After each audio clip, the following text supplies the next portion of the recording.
نموذجية، وبعد الخصخصة وبعد أن كانت مؤسسة خاصية تابعة للحكومة أصبحت شركة مساهمة عامة، وبعد أن كان الفساد فيها أخلاقيا وماليا محدودا أصبحت مزرعة لكل المتنفذين، وعادت حكومة رئيسها فاسد ومفسد وخصص لها حوالي 200 مليون دينار في الموازنة لكي يرضي المتنفذ اللبناني ميقاتي إكراما له، وهو يتقاضى كوميسيون ميقاتي على استئجار الطائرات للملكية وبأسعار عالية، وهذا الذي يجعل أسعار استئجار الطائرات أعلى من المعتاد، وإكراما للمتنفذين العاملين بها.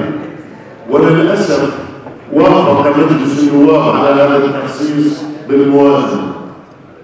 فقط أذكركم بأن أحد مجالس الإدارة منح ذلك رئيس وزراء الأسبق تذاكر مجانية في الأحيان له ولإخراجه الصديق.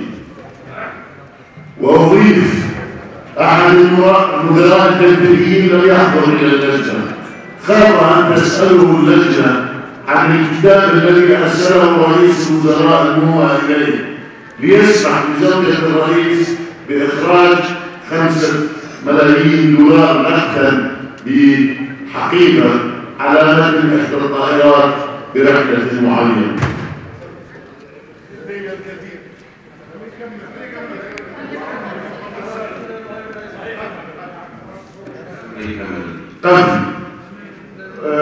لدي الكثير لكن الوقت محدود، ووافق على التوصيات، وبدلا من ان نحولها لمكافحه الفساد وتقعد سنه او اكثر حتى نحقق فيها ونحولها الى النائب العام، انا اطالب بتحويلها الى النائب العام مباشره، واشكر اللجنه على توصياتها.